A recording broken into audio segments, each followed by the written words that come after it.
ఇదిగోనంటే sweet తీసుకోండి అంటే. స్వీటా? ఏం బాబు విశేషం? నాకు జాబ్ వచ్చిందంటే స్వీట్ తీసుకోండి అంటే. చాలా సంతోషం బాబు నీకు జాబ్ వచ్చినందుకు. ఏమంటే అన్నకి ఇంకా జాబ్ రాలేదా? ఏమా బాబు వాడు ట్రై చేస్తున్నంట. సరే అయితే బాబు.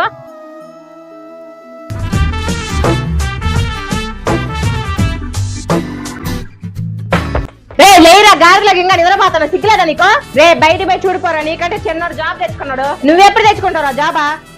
అబ్బా స్టార్ట్ చేసిందిరా పొద్దున్నే. రే పోయావన్న ముందు జాబ్ తెచ్చుకోపోరా, బీటెక్ అయిపోయి 2 సంవత్సరాలు అవుతుంది. నీ కొడుకు ఏం జాబ్ చేస్తున్నాడు అడుగుతుంటే నా మానమర్యాదంతా పోతుందిరా. మనకి ఛాన్సాలు చెప్పినా ఒకరితో పోల్చొద్దని. నేనేం ఖాళీ లేను మా, నేను కూడా జాబ్ ట్రై చేస్తున్నా మా, మేము కూడా జాబ్ కోసం ట్రై చేస్తున్నాం మా. మమ్మల్ని కొంచెం అర్థం చేసుకోండి మా. ఓ తప్పకండి. ఈ రోజు మీద జాబ్ మీద పెట్టుంటే నీకు ఎప్పుడో జాబ్ వచ్చిండేదిగా. నమ్మ ఏం టార్చర్ రా. అన్న వచ్చాడే, స్వీట్ అని ఇద్దాం పోయి. అన్నా స్వీట్ తీసుకున్నా, నాకు జాబ్ వచ్చింది. అరే నిజం చెప్పురా, ఇది నీకు రికమెండేషన్ జాబే కదా? అవును, నా రికమెండేషన్ జాబే. మా నాన్న డబ్బులు కట్టించి జరిపించాడన్నా. మీలాంటి డబ్బున్నోళ్ళకే రకాలం, అలాంటి వాళ్ళకి అసలు కాలమే లేదు. రేయ్ పోరా. రే దేవుడికి దండం పెట్టుకో మొదలరా. ఏంద్ర అలా చూస్తావు? దండం పెట్టుకోబొమ్మంటే. కావాలంటే నువ్వు పెట్టుకో దండం, నాకు అంత ఓపిక లేదు.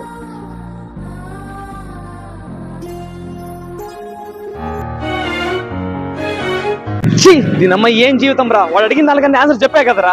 జాబ్ ఇచ్చాకేమైందిరా? హలో చెప్పురా. అరే మామ బాధపడకరా, నీకు నెక్స్ట్ టైం ఖచ్చితంగా జాబ్ వస్తుంది కానీ. అరే నోరు మూసుకొని ఫోన్ పెట్టారా. వీడికి జాబ్ వచ్చింది కాబట్టి నేను మాట్లాడతాడు. మా అమ్మ నన్ను అర్థమే చేసుకోవట్లేదు. వాళ్ళు అర్థం చేసుకోకపోతే నన్ను ఇంకెవరు అర్థం చేసుకుంటారు? ఈ వీడియో నచ్చినట్టయితే లైక్ చేసి సబ్స్క్రైబ్ చేసుకోండి. నెక్స్ట్ వీడియోతో కలుద్దాం.